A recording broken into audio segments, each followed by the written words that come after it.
Okay, good evening everyone. Good evening, ma'am. Am I audible to everyone? Please type your messages in chat box quickly. आवाज आ रही है clear? Okay, alright. तो अभी chapter start करने से पहले मैं आपसे कुछ सवाल पूछूंगी, तो मुझे क्विक आंसर्स चाहिए उसके। आप चैट बॉक्स में टाइप कर सकते हैं। तो सबसे पहली बात, हम सबकी फैमिली है, हमारी फैमिलीज में अलग अलग मेंबर्स हैं। ओके, सो आप अपने चैट बॉक्स में टाइप कीजिए आपकी फैमिली में कितने मेंबर्स हैं। किसी की जॉइंट फैमिली है, किसी की न्यूक्लियर फैमिली है, राइट? तो हमारी फैमिली में मेंबर्स में कौन कौन आते हैं? 6 मेंबर्स। ओके, आप उनके नाम मतलब ये मेंशन कर सकते हैं कौन है 6। मम्मी पापा, आजी आजोबा, वो मेंशन कीजिए quickly in chat box. 3, okay. 6, 3, 3, okay. कौन कौन है आपकी फैमिली में? Mom dad and me, my mom father sister and me, okay. 4, okay. 5, 8, okay. 8 वाले 6 वाले स्पेसिफिकली मेंशन करें आपकी फैमिली में कौन है। Yes everyone?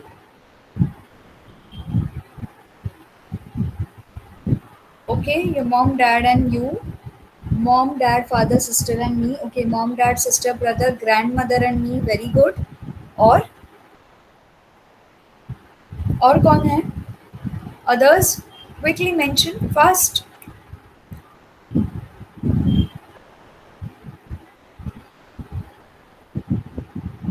Prerna, I want answer from you. मुझे आपसे आंसर चाहिए। 8 मेंबर्स में कौन कौन आते हैं?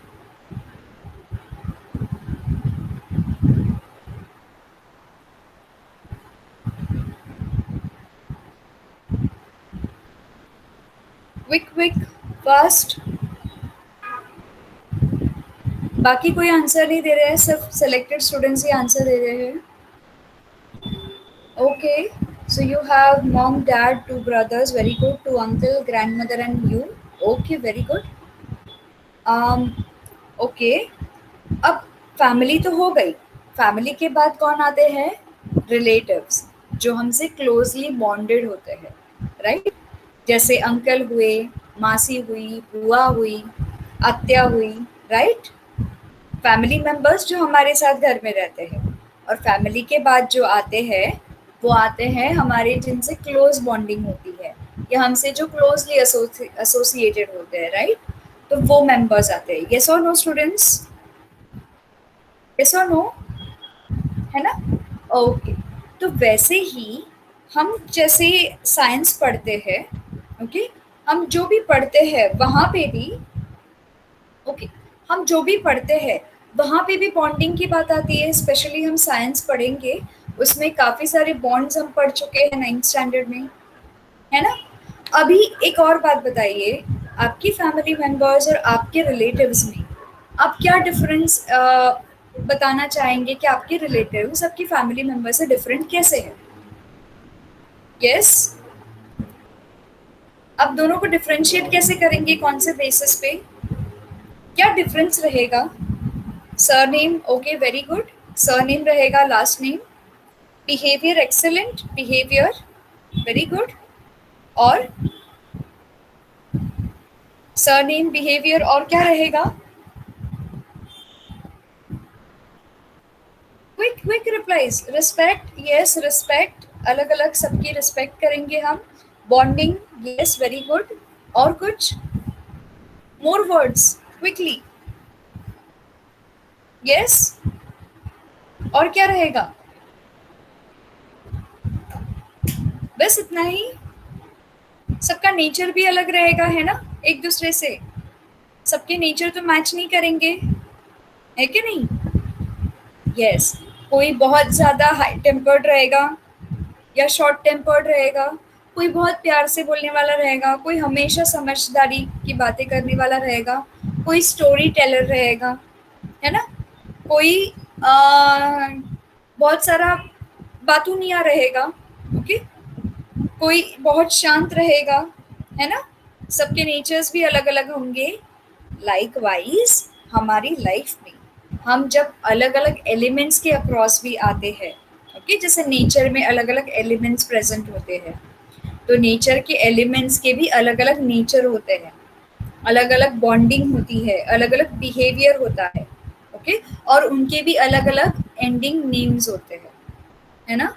सो आज इसके बारे में हम पढ़ने वाले हैं हमारे चैप्टर में। I start sharing my screen, okay. तो हमारे चैप्टर का जो नाम है जो हम स्टार्ट करने वाले हैं, which is a new chapter which is called as periodic classification of elements, okay. हम पीरियोडिक क्लासिफिकेशन कभी करेंगे जब भी हमको उनके नेचर्स का पता हो, जब भी हमको पता है कि वो एलिमेंट या वो मैटर या उसके अंदर जो इलेक्ट्रॉन्स, प्रोटॉन, न्यूट्रॉन्स या फिर उनके जो स्मॉलेस्ट पार्टिकल्स हैं उनका बिहेवियर कैसा रहेगा, तो हम उनको क्लासिफाई करेंगे, है ना। अभी आपको कहीं जाना है, फॉर एग्जाम्पल आपकी स्कूल की पिकनिक है, आपको स्कूल पिकनिक पे जाना है, तो सबसे पहले आप किसे अप्रोच करोगे? जो हाईली रिएक्टिव है उसे अप्रोच करोगे या जो लेस रिएक्टिव है उसे अप्रोच करोगे? Right your answers in chat box quickly. अब आपको पिकनिक जाना है, आपको परमिशन चाहिए, आपको अपने फ्रेंड्स के साथ टाइम स्पेंड करना है। हम लोग गए 1.5 साल से कहीं गए नहीं है पिकनिक, है ना। Which is more attracted towards you? Okay, parents, okay, parents में से किसे अप्रोच करोगे? सबसे पहले जाके किसे बताओगे? फॉर एग्जाम्पल फादर, ओके, और mother, okay.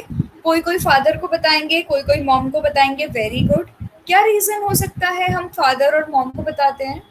You will go for the mother, reason क्या है? Both, okay. क्या रीजन हो सकता है? फॉर एग्जाम्पल आपके पापा और मम्मी में से पापा बड़े लीनियंट है, ओके, बड़े प्यार से बात करने वाले हैं, समझने वाले, आपको सारी परमिशन देने वाले हैं। आपकी मम्मी थोड़ी स्ट्रिक्ट है और मम्मी चाहती है कि नहीं, मेरा बच्चा पढ़ाई करे और मेरा बच्चा फिलहाल कहीं घूमने ना जाए, तो आप दोनों में से किसे अप्रोच करोगे? मम्मी को करोगे, पापा को करोगे?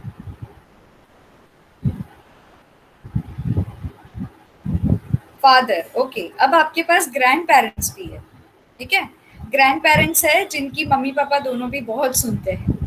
अब मम्मी पापा दोनों भी स्ट्रिक्ट है, आपके ग्रैंड पेरेंट्स बड़े प्यारे से है, अब जाके किसे अप्रोच करोगे? यस स्टूडेंट्स,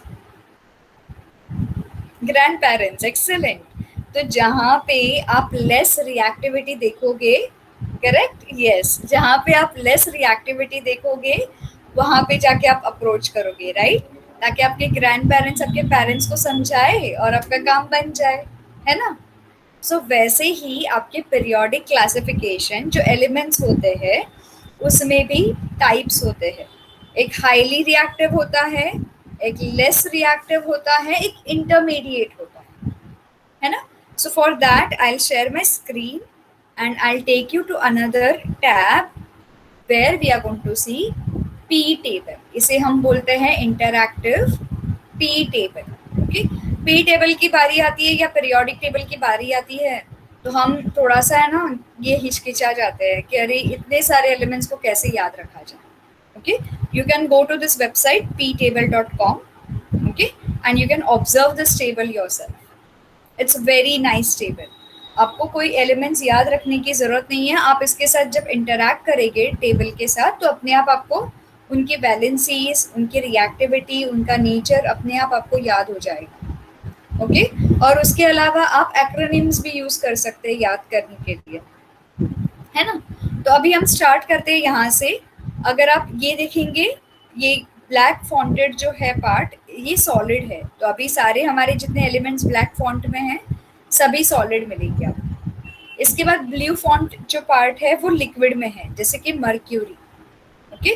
तो अभी हमारा टेम्परेचर कितना है? 0 डिग्री, तो 0 डिग्री पे कोई कोई ब्लू फॉन्ट में है ब्रोमीन, मर्क्यूरी, ये 0 डिग्री पे लिक्विड एलिमेंट होते हैं। अब गैशियस एलिमेंट, अगर आप ब्राउन फॉन्ट ढूंढेंगे तो आपको यहाँ पे ब्राउन फॉन्ट में जो एलिमेंट्स मिलेंगे वो गैशियस रहेंगे। तो हम जाते हैं सबसे पहले इनर्ट गैस एलिमेंट्स की ओर, ये सारे के सारे गैशियस स्टेट में रहेंगे एट 0 डिग्री, है ना।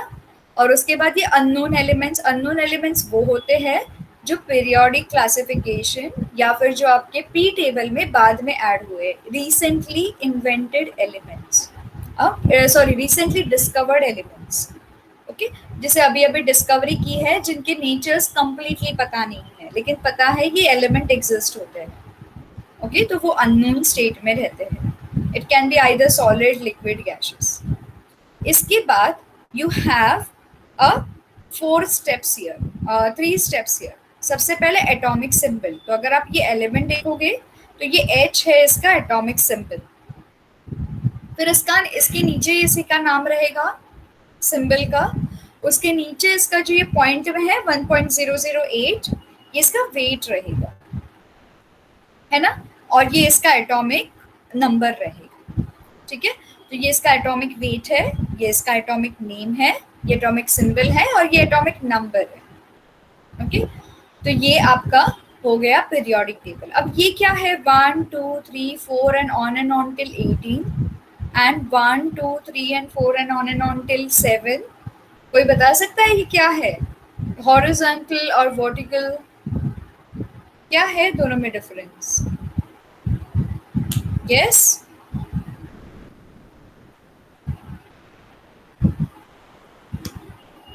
किसी को नहीं पता क्या है? Nobody nose.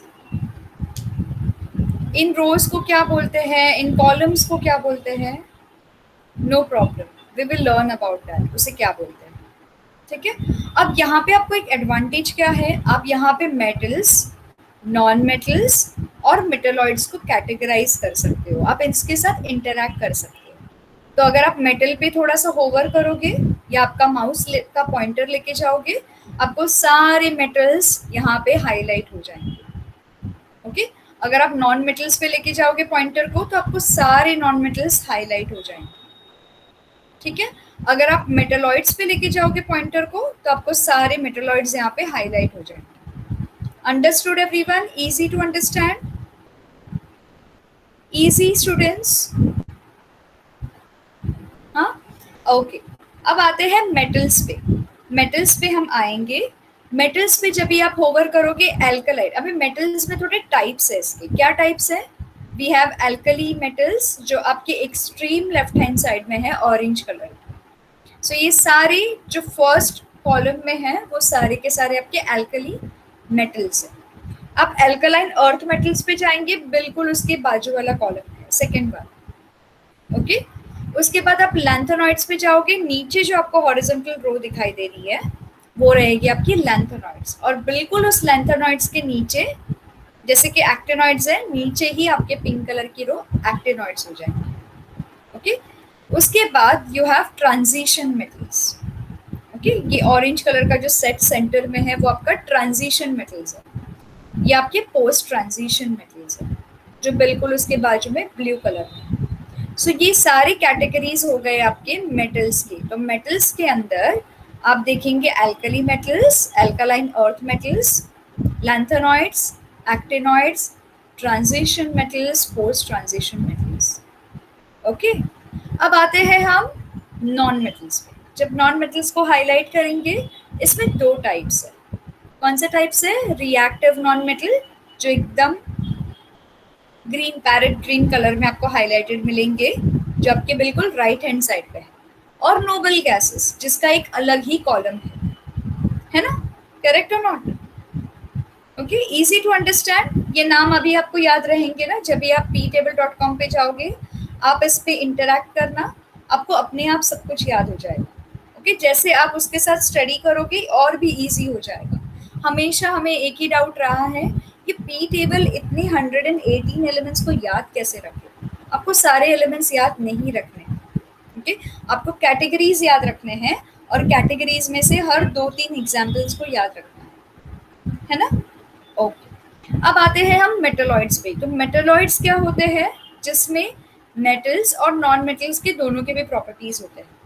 ओके, तो अगर मेटलॉइड्स पे हम होवर करेंगे, इसका मतलब ये है कि ये मेटल्स और नॉन मेटल के सेंटर में रहेगा, तो ये आया हमारा मेटलॉइड। ओके, हमारे एक्सट्रीम लेफ्ट हैंड साइड पे सारे मेटल्स है, एक्सट्रीम राइट हैंड साइड पे नॉन मेटल्स है, इसके सेंटर में जो दोनों कैरेक्टरिस्टिक्स बताते हैं, ये सीडी जैसा स्ट्रक्चर है, वो है metalloids. Okay, is it good students? Understood? Understood everyone? Okay, ठीक है. अभी इसके बाद आप अगर टेम्परेचर बढ़ाएंगे, ओके, आप देखो यहाँ पे ऑब्जर्व करो, जसं जसं तुमचं तापमान वाढतं इकडे सगळ्यांचे स्टेट्स चेंज होत आहेत, उनके स्टेट चेंज हो रहे हैं, अगर आप देख रहे हो. Okay, for example I again take it back to 0 degrees. ठीक है, okay, will keep it here.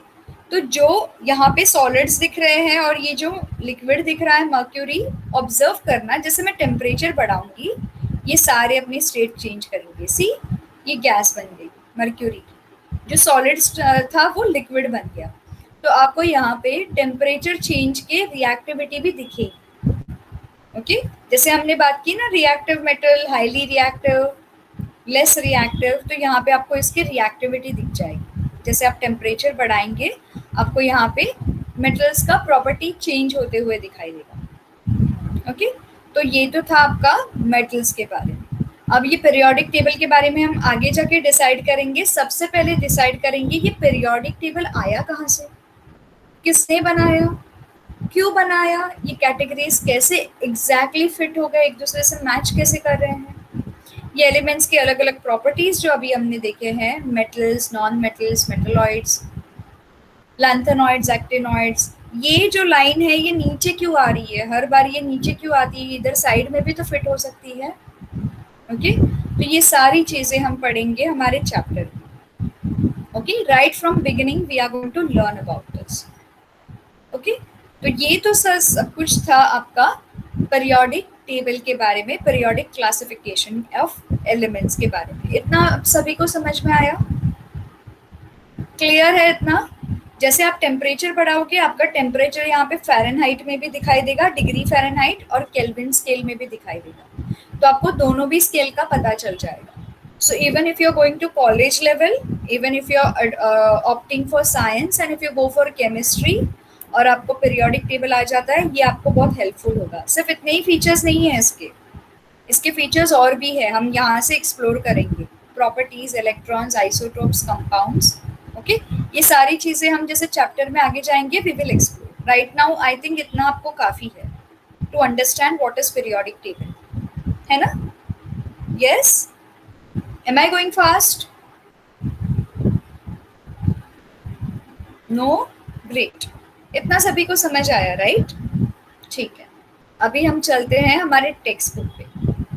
हमारी टेक्स्ट बुक बोलती है कि क्लासिफिकेशन ऑफ एलिमेंट्स. ओके, जैसे कि अभी हमारे पास है 118 types of elements to the scientific world. अब ये 118 टाइप्स पूरे वर्ल्ड में एक जैसे कैसे आते हैं, कहाँ से आते हैं, क्यों आते हैं? ओके, कुछ और भी तो हो सकता है, बिल्कुल हो सकता है.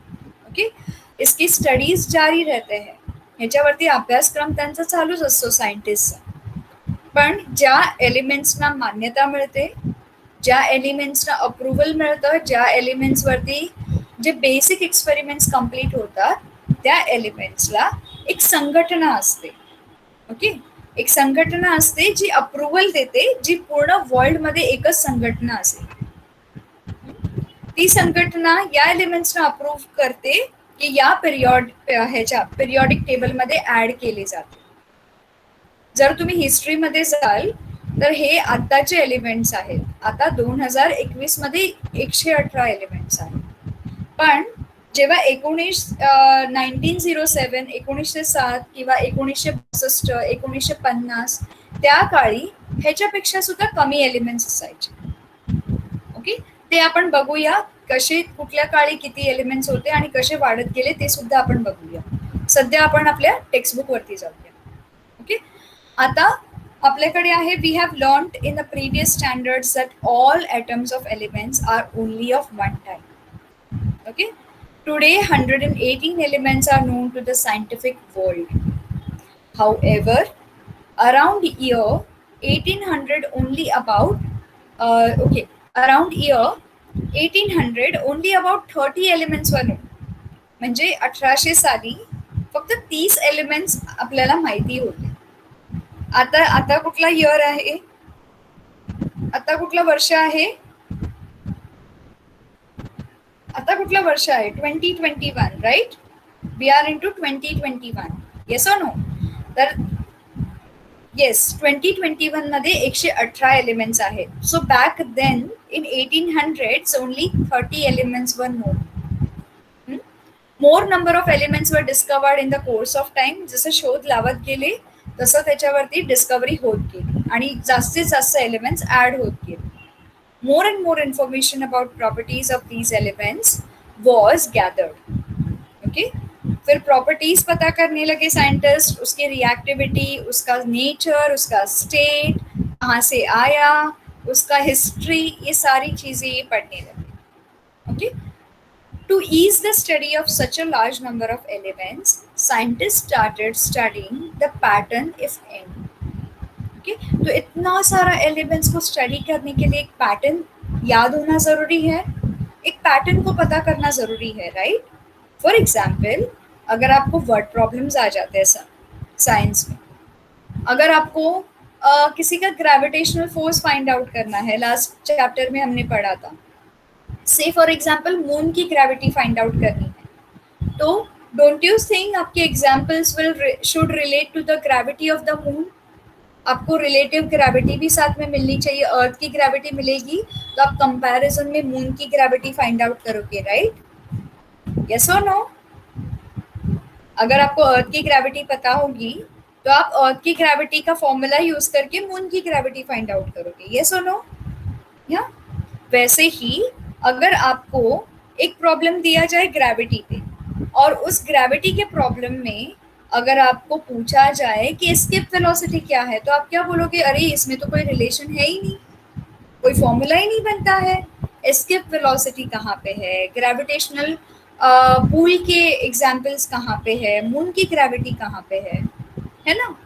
तो वैसे ही ये एलिमेंट्स को अरेंज करने के लिए एक सेट फॉर्मूला कॉन्सेप्चुअलाइज किया. ये एलिमेंट्स को इस पीरियोडिक टेबल के अंदर ढालने के लिए एक सेट फॉर्मूला जो है वो कॉन्सेप्चुअलाइज किया. किसने किया? A team of scientist. अब ये जो फॉर्मूला है या ये जो कॉन्सेप्ट है एक दिन में नहीं बना था, काफी सालों लगे. काफी साइंटिस्ट ने मिस्टेक्स भी किए, काफी साइंटिस्ट ने एक्स्ट्रा स्टडी भी की. ओके? और काफी सारे साइंटिस्ट ने प्रीवियस स्टडी को अपना बेस बना के उन्होंने आगे स्टडी की. तो more and more information about the properties of these elements was gathered. To ease the study of such a large number of elements, scientists started studying the pattern, if any, in the vast information about them. तो धीरे धीरे study में उनको बहुत सारी information मिलने लगी और धीरे धीरे वो उसका डेटा गैदर करने लगे.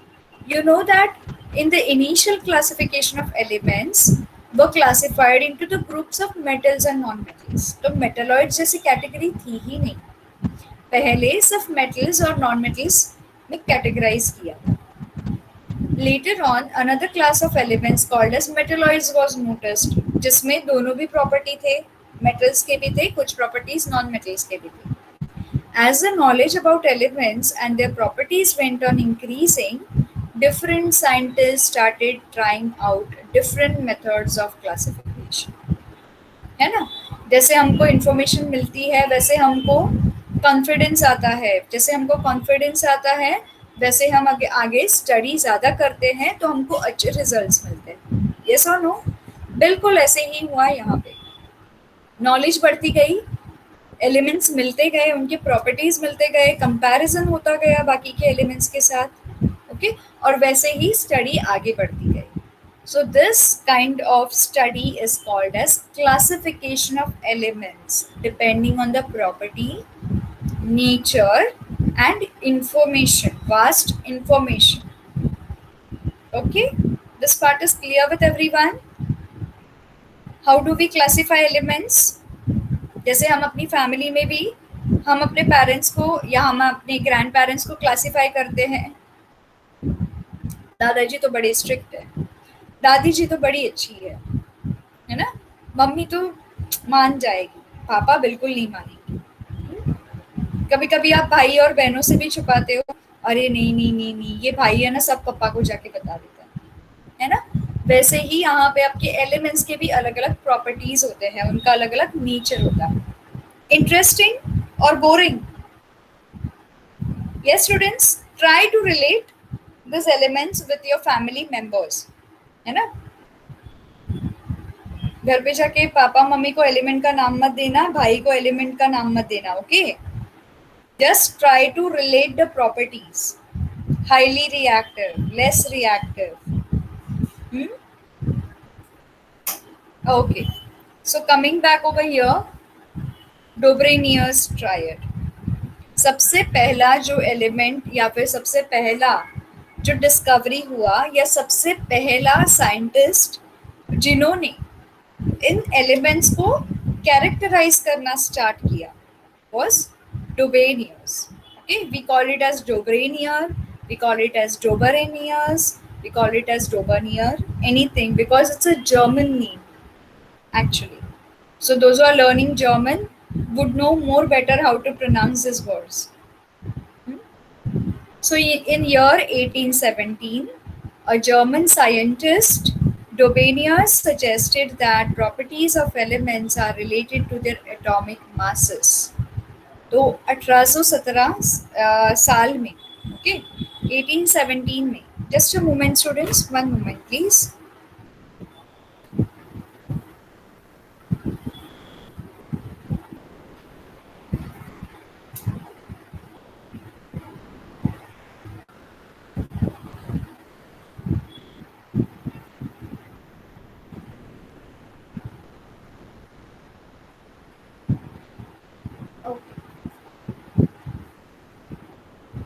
Okay, just a minute.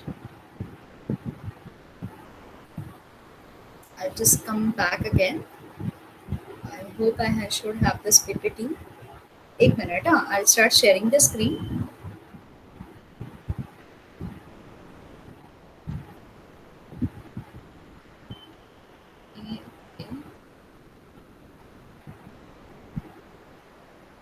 I guess this time we don't have it. PPT कहाँ गई? I think so. This time I don't have it. Okay, next time I'll keep it ready. I couldn't find it. ठीक है, anyways, next time we can have this PPT. Coming back to your lesson.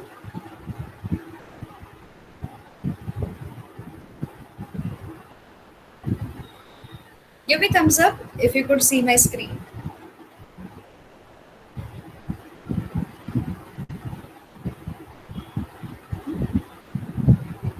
Right? Okay. Okay, great.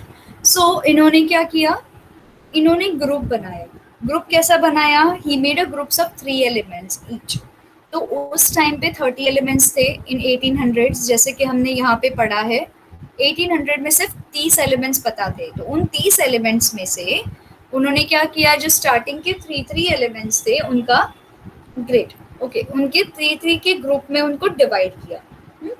अब इन्होंने किस हिसाब से divide किया? Dobrenier suggested that properties of elements are related to their atomic masses. अब ये atomic masses से इनकी जो elements की property है ये जुड़ रही है, ये Dobrenier ने बताया। उन्होंने क्या किया? उन्होंने 3 elements का group बनाया इस तरह से, having similar chemical properties and called them triads.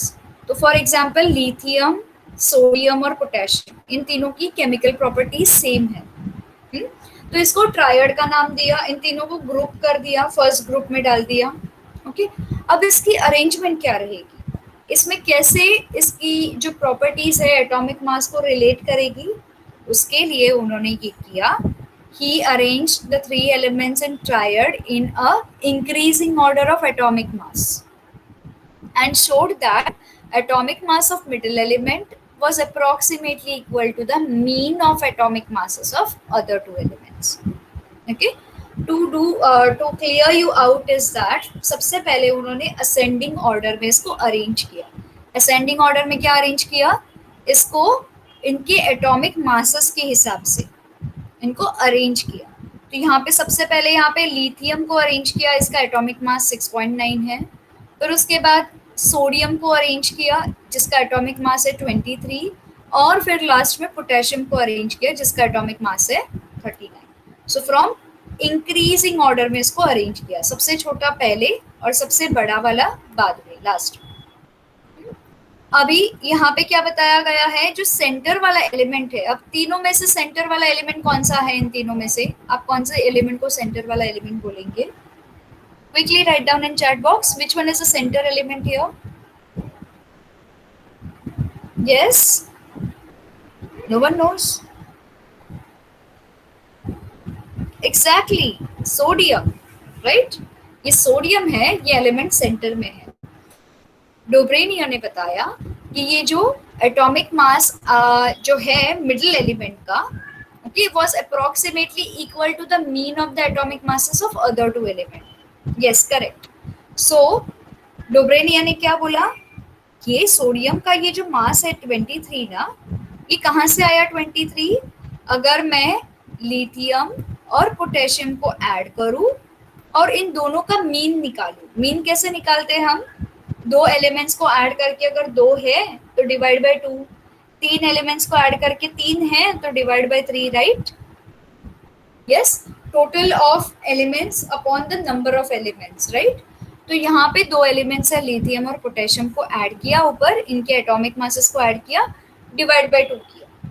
तो डिवाइड बाय 2 किया तो इनको आंसर क्या मिला डोब्रेनियर को कि 23। तो ये 23 सोडियम के साथ मैच हो रहा है। तो इनका फर्स्ट एग्जाम्पल काफी सक्सेसफुल रहा, क्योंकि बहुत खुश हो गई ये। इन्होंने बोला बिल्कुल हम इस तरह से इसको कैटेगराइज कर सकते हैं ट्रायड्स के फॉर्म में, तो इन्होंने इनको नाम दे दिया ट्रायड्स। ओके, पर जैसे आगे आगे चलते गए, जैसे आगे आगे चलते गए तो कैल्शियम, देन उसके बाद स्ट्रॉन्टियम, बेरियम, ये सारे एलिमेंट्स को कैलकुलेट करते गए। देखिए यहाँ पे डिफरेंस आने लगा उनको। स्ट्रॉन्टियम का जो मास था वो ये मीन के साथ मैच ही नहीं हुआ। उसके बाद क्लोरीन, ब्रोमीन, आयोडीन, उसमें से ब्रोमीन का जो मास मीन निकला वो तो ब्रोमीन के एटॉमिक इसके साथ मैच ही नहीं हुआ, है ना? So here it was a failure for him. यहाँ पे डोब्रेनियस का फेलियर हो गया, यहाँ पे उनकी थ्योरी फेल हो गई। पहले वाले में सक्सेस हो गई, रादर बाकी के ग्रुप्स में जाके वो अल्टीमेटली फेल हो गई। सो इस ट्रायड फॉर्मूला जो डोब्रेनियर ने इन्वेंट किया उसे हम नाम देते हैं डोब्रेनियस ट्रायड। और ये कभी इन्वेंट किया इन्होंने? ये इन्वेंट किया 1870। और वो कहाँ से थे? He was a German scientist. इतना सभी को क्लियर है? Yes, okay. अब आपके लिए होमवर्क है, आपको ये डोब्रेनियस जो ट्रायड है ये सारे ग्रुप में से आपको आइडेंटिफाई करना है। कैसे आइडेंटिफाई करेंगे? नंबर्स दे दो भाई, ऐसा टेबल बना दो इसका। ओके, सेम टेबल बनाओ, उसमें एलिमेंट्स के नंबर्स और एटॉमिक मासेस को डाल दो। ओके, जिनका मीन इनके सेंटर वाले एलिमेंट के साथ मैच हो वो आपका ट्रायड बनेगा। इजी। ये आप 3 सम सॉल्व करोगे, ये आपका होमवर्क है आज के लिए। 3 एग्जाम्पल सॉल्व करने, येस और नो। येस नो भी आंसर करने के लिए बोर हो रहा है स्टूडेंट्स आपको? Yes students, yes, okay. तो आपको क्या करना है, आपको इनमें से ट्रायड फाइंड आउट करना है, कौन सा वाला ट्रायड है डोब्रेनियस ट्रायड को मैच करता है। ठीक है, अब आते हैं हम डोब्रेनियर के बाद दूसरे साइंटिस्ट में। अब फैमिली में एक और मेंबर आ गया साइंटिस्ट की। पहले डोब्रेनियर थे, उन्होंने अपने टीम के साथ ये सारा डिस्कशन किया। अब और फैमिली में एक मेंबर ऐड हो गए। ओके, कौन ऐड हो गए? न्यूलैंड ऐड हो गए। न्यूलैंड ने क्या किया? लॉ ऑफ ऑक्टेव्स दी। ठीक है, न्यूलैंड का जो लॉ ऑफ ऑक्टेव्स है काफी फेमस रह चुका है। क्यों फेमस रह चुका है? I will come to that part. ये जो साइंटिस्ट थे न्यूलैंड, वो एक इंग्लिश साइंटिस्ट थे। English scientist John Newland correlated the atomic masses of elements to their properties in a different way. अभी इन्होंने एक अलग तरीका यूज किया। इनको पता चल गया डोब्रेनियर का जो तरीका है वो सक्सेसफुल नहीं हो सकता है, तो हम एक और फॉर्मूला बना देते हैं एलिमेंट्स को आइडेंटिफाई करने का और उनको कैटेगराइज करने का। तो ये जो इंग्लिश साइंटिस्ट जॉन न्यूलैंड है, इन्होंने कोरिलेट किया। क्या कोरिलेट किया? Atomic masses of elements to their properties. कि उनकी प्रॉपर्टीज, इन्होंने भी एटॉमिक मासेस को कोरिलेट किया। डोब्रेनियर ने भी एटॉमिक मासेस से ही कोरिलेट किया था, पर ट्रायड फॉर्म में। इन्होंने एटॉमिक मासेस को कोरिलेट किया प्रॉपर्टीज के साथ ऑक्टेव्स फॉर्म में। सबको याद रहेगा Newlands octaves, Newlands law of octaves. Law हम पढ़ेंगे क्या बताता है, लेकिन ये याद रहेगा, राइट? ओके, यस और no?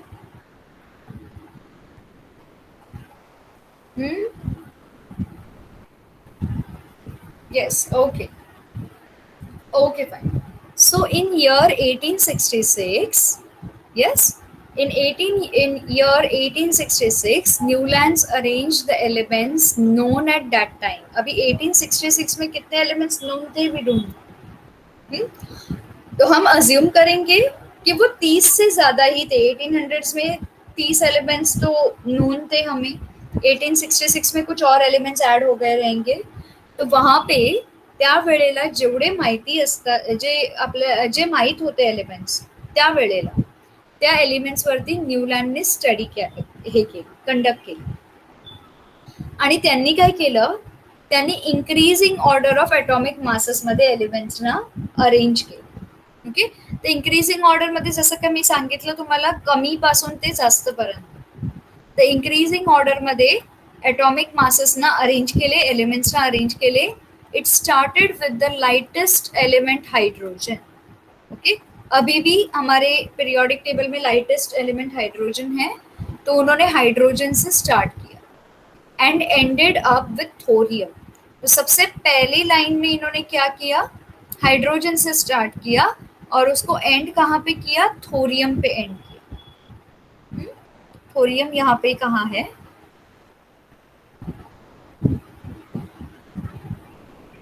Okay, will find it out. यहाँ पे थोरियम पे एंड किया। अब he found that every eighth element had properties similar to those of the first element। तो इस अरेंजमेंट में उन्होंने क्या फाइंड आउट किया? he found out that every eighth element, okay, जैसे कि 1 2 3 4 5 6 7 एंड कमिंग हियर 8, ये जो 8 एलिमेंट है इसकी प्रॉपर्टी फर्स्ट एलिमेंट के साथ मैच करती है। इन्होंने ये फाइंड आउट किया, तो इन्होंने अरेंज करते गए। फॉर एग्जाम्पल, सोडियम इज एथ एलिमेंट फ्रॉम लिथियम। ये सोडियम भी एथ एलिमेंट है, लिथियम से स्टार्ट करेंगे तो सोडियम और लिथियम की प्रॉपर्टी मैच करती है। जैसे एल्यूमिनियम और ये एलिमेंट है, इन दोनों की प्रॉपर्टी मैच करती है। तो एथ एलिमेंट जहाँ से स्टार्ट करते हैं वहां से एथ एलिमेंट, तो यहाँ से स्टार्ट किया 1 2 3 4 5 6 7 8, है ना?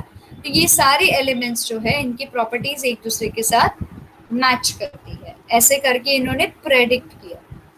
अब कैसा होता है? Also magnesium shows similarity between beryllium. ये जो मैग्नीशियम है और बेरिलियम है, इन दोनों के बीच में सिमिलैरिटी है। Also chlorine shows similarity with fluorine. यहाँ पे भी हमारे पास क्लोरीन है, क्लोरीन और फ्लोरीन की सिमिलैरिटी है, ये भी इन्होंने फाइंड आउट किया। चलो ये भी ठीक है। Newlands compared the similarity with the octaves. Octaves कहाँ से लाए उन्होंने? उन्होंने म्यूजिक के नोटेशंस को ऑक्टेव्स बना दिया। If you can observe here, सा रे ग म प ध नी और बाद में अगेन सा। ओके, तो ये नोटेशंस को इन्होंने ऑक्टेव्स बना दिया। And he called a similarity observed in the eighth and the first element. एथ और फर्स्ट एलिमेंट को कंपेयर करके बताया कि ये है law of octaves. Understood everyone? Law of octaves क्या है? Every first element, okay, had a property, or every eighth element had a property similar to the first element. Easy to understand? यहाँ पे कोई कंफ्यूजन है? हाँ, तो वो कहीं से भी स्टार्ट करे जहाँ पे एथ एलिमेंट आता है या फिर उसके नीचे एलिमेंट आता है, उसकी प्रॉपर्टी जो है सिमिलर होते गए, पर ये ज्यादा दिन तक रहा नहीं। We will come to that part, फिर क्या हुआ। ओके, उन्होंने क्या किया, उन्होंने जैसे एलिमेंट्स में आगे स्टडी करते गए, many limitations were found in Newlands octaves, यहाँ पे भी उनको लिमिटेशंस फेस करने पड़े। This law was found to be applicable only up to calcium. So ये कैल्शियम तक ये लॉ जो है वो फॉलो कर रहे थे न्यूलैंड, ठीक है, वहां तक ही वो एलिमेंट्स की जो प्रॉपर्टीज थी उसको सिमिलर समझ पा रहे थे। कैल्शियम के बियॉन्ड जैसे वो गए तो उनकी प्रॉपर्टीज सिमिलैरिटी नहीं बताती, ठीक है। फॉर एग्जाम्पल कैल्शियम यहाँ तक ठीक है, दिस पार्ट तक ठीक है, इसके बियॉन्ड अगर आप जाओगे तो इसके बियॉन्ड ये जो प्रॉपर्टीज है डिफर होते जाएगी। So Newlands fitted all known elements in table of 7/8, that is 56 boxes. Okay, तो उन्होंने 7/8 का टेबल बनाया तो ऑल टुगेदर 56 बॉक्सेस बन गए। Newlands placed 2 elements each in some boxes to accommodate all known elements in the table. Okay, इन्होंने क्या किया, जो नोन एलिमेंट्स थे सबको एक एक बॉक्सेस के अंदर अकोमोडेट कर दिया। ओके, सगळ्यांना एक एक बॉक्स मध्ये फिक्स केलं। For example cobalt and nickel, तो कोबाल्ट अँड निकल इकडे एका बॉक्समध्ये ह्याला फिक्स केलं। त्याच्यानंतर L A, okay, and L A कहाँ गया, एक मिनट, देखिए इसी बॉक्स के अंदर उसको एल ए को भी फिक्स किया। Now, moreover, he placed some elements with different properties under the same note in the octave.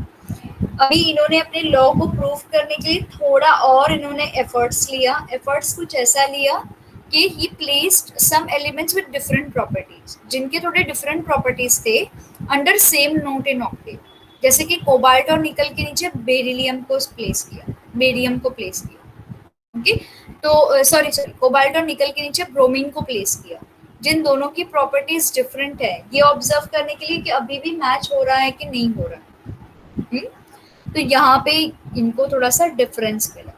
For example Newland place the metals cobalt and nickel under the note D O. Okay, D O के नीचे इन्होंने cobalt और निकल को place किया। उसके बाद along with halogens while FE having similarity with CO, पर यहाँ पे क्या हुआ था, यहाँ पे एफई, ओके, आयन की जो सिमिलैरिटी थी वो कॉपर और निकल के साथ, कोबाल्ट और निकल के साथ। ये इनको सिमिलैरिटी थी इन तीनों में, लेकिन यहाँ पे प्लेसमेंट में इन्होंने थोड़ी गड़बड़ कर दी। नाउ यहाँ पे क्या होता है, away from them along with the metal O and S under the note T I. T I में ओ और एस के साथ आयन को प्लेस किया, एफई, फेरस को। Okay. Also, Newland's octaves did not have provision to accommodate newly discovered elements. उस time पे कुछ न्यूली डिस्कवर्ड एलिमेंट्स थे, उनको वो यहाँ पे अकोमोडेट नहीं कर पाए क्योंकि उनके पास प्रोविजन नहीं था। प्रोविजन क्या नहीं था कि वो उनके प्रॉपर्टीज को मैच नहीं करा पाए। So what has happened, the properties of new elements discovered later on did not fit in the Newland's law of octaves. तो इस लॉ के अंदर वो एलिमेंट्स जो थे वो फिट नहीं हो पाए, तो इसीलिए ये जो न्यूलैंड्स लॉ ऑफ ऑक्टेव्स है वो फेल हो गया। ओके, वो आगे जाके सक्सेसफुल नहीं हो पाया। कुछ ही एलिमेंट्स के लिए वो सक्सेसफुल रहा, लेकिन बाकी सारे नए एलिमेंट्स को या फिर उसके प्रीवियस हायर ग्रेड एलिमेंट्स को अकोमोडेट नहीं कर पाया। Everyone followed this? किसी को कोई डाउट है यहाँ पे? Students, you can ask your doubts if you have any doubts. Am I going too fast? ज़्यादा फास्ट हो रहा है? समझ में आ रहा है सभी को? Is it understandable? है ना? Okay. अब आते हैं हम यहाँ पे। Now we should know one thing. Okay, एक बात हमें ये पता होनी चाहिए, in Indian music system there are 7 main notes. हमारे इंडियन म्यूजिक सिस्टम में 7 नोट्स है। नोट्स का नाम क्या है? सा रे गा मा पा धा नी. ओके, सा. Again come back to the सा. ओके, अगर आप ये गाओगे सा रे गा मा पा धा नी एंड कमिंग बैक टू सा, तो अगर आप इसे गाओगे तो आप नोटिस कर पाओगे जहां से स्टार्ट होता है वहां से इसकी पिच जो है हाई होती जाती है.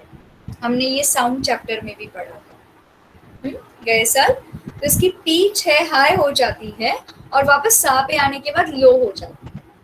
तो ये जो पिच वाले वर्ड्स है या ये जो नोट्स है, ये हमारे म्यूजिक में बहुत ही अहम हिस्सा बनते हैं. हमारे इंडिया की म्यूजिक सिस्टम, या हम ऐसे कहें ये नोट्स हमारे जो है वो काफ़ी सारे कंट्रीज प्रैक्टिस कर रहे हैं to make betterment in their music tone pitch.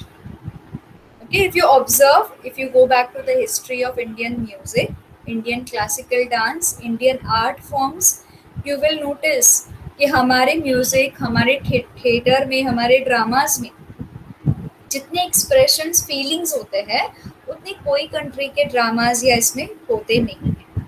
तो काफ़ी सारे स्कॉलर्स जो थे, ओके, काफ़ी सारे स्कॉलर्स थे वो इंडिया आए थे स्टडी करने के लिए, आर्ट, फिलोसॉफी, ड्रामा, ये सारी चीज़ें.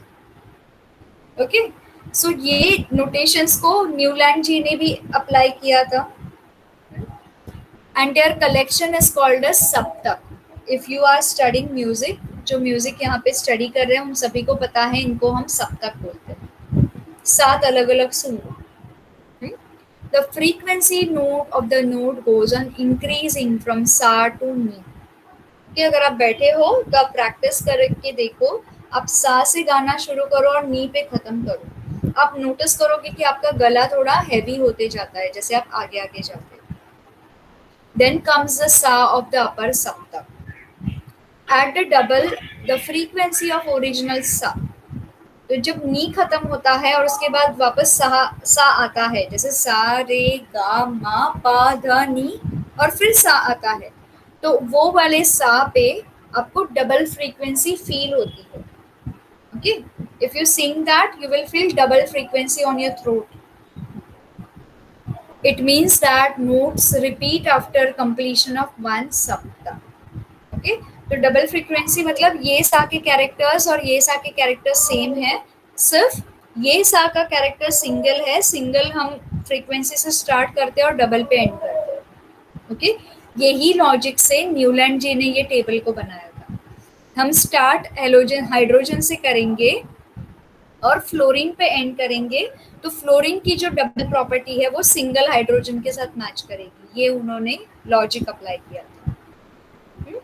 It means that notes repeat after completion of one saptak. The 7 notes in Western music are do, re, mi, fa, sol, la, ti. Western music में 7 notes क्या represent करते हैं? Do to sa, re to re, mi to ga, fa to ma, sol, pa, la का धा and ti to mi. कि उनके भी सप्तक है. तो इन्होंने ये इस तरह से कंपेयर किया. The note do having double original frequency comes again at the 8th place. इनके यहाँ पे भी ती के बाद डो रिपीट हुआ. This is the octave of Western notes. Music is created by variety in the use of these notes. Okay? काफ़ी सारी वेस्टर्न म्यूजिक जो है, अगर आप देखोगे ओपेरा, ओके, उसके बाद आप देखोगे हिप हॉप, अगर आप देखोगे अलग अलग जो वेस्टर्न म्यूजिक है वो ये नोटेशंस पे बेस्ड होती है. Okay, everyone understood? यहाँ तक किसी को कोई डाउट है? कुछ पूछना है आप लोगों को? यस स्टूडेंट्स, डाउट नहीं है मतलब समझ में नहीं आया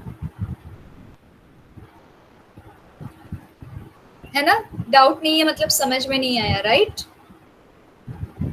तो आज हमने देखा मेंडलीव्स पीरियोडिक टेबल, हम नेक्स्ट टाइम देखेंगे क्योंकि ये मुझे कंटिन्यूएशन में आपको पढ़ाना है.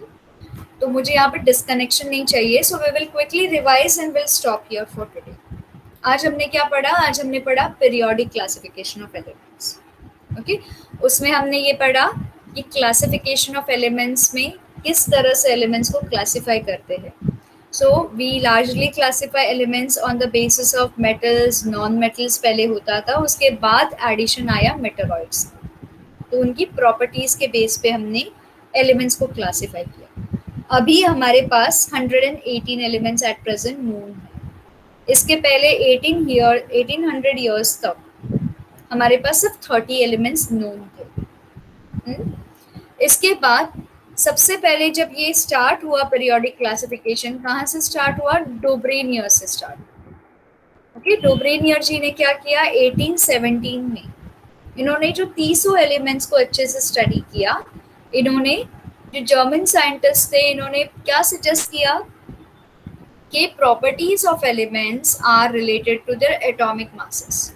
किस हिसाब से एटॉमिक मासेस? उन्होंने हर एलिमेंट को 3 ग्रुप में बांट दिया और उन्होंने ये बताया कि chemical properties are of them, तीनों की केमिकल प्रॉपर्टीज को हम ट्रायड्स बोलेंगे।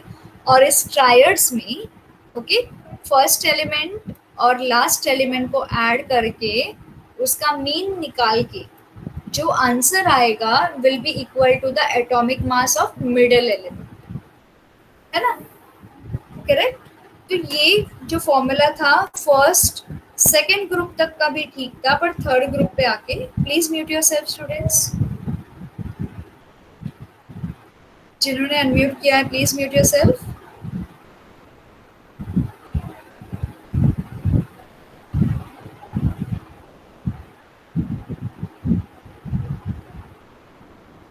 Who has muted the unmuted?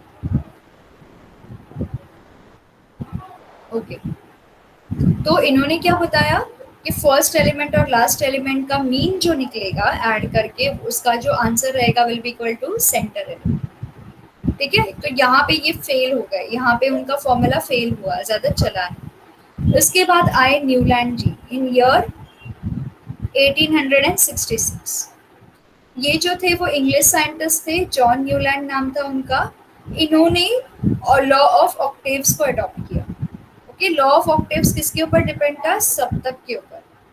Okay, उन्होंने इंडियन म्यूजिक सिस्टम और वेस्टर्न म्यूजिक सिस्टम दोनों को यहाँ पे टेबल में प्लॉट किया। प्लॉट करने के बाद इन्होंने रिएक्टिविटी के हिसाब से सारे एलिमेंट्स को अरेंज किया और देखा कि स्टार्टिंग में प्रॉपर्टीज मैच हो रही थी, लेकिन जैसे वो आगे बढ़ते गए लास्ट में इनकी प्रॉपर्टीज मैच नहीं होने गई। और उसके बाद जो नए न्यूली इन्वेंटेड एलिमेंट्स थे या न्यूली डिस्कवर्ड एलिमेंट्स थे, वो तो यहाँ पे फिट ही नहीं हो रहे। राइट, तो इस तरह से हमने ये 2 लॉज देखे। हम अपने नेक्स्ट चैप्टर में देखेंगे Mendeleev's periodic table. Okay, Mendeleev ji ने क्या कंट्रीब्यूशन दिया और उनका ये जो पीरियोडिक टेबल का जो फंडा था वो किस तरह से सक्सेसफुल हुआ या अनसक्सेसफुल हुआ, हे आपण नेक्स्ट लेसन मध्ये बघू। कोणाला काही शंका आहे इकडे? Yes students, no problem Aditya, it's all right. कोणाला काही विचारायचं आहे? Yes, clear? Shall we wind up here? Stop करें? Okay, you may leave the classroom, students. Bye everyone.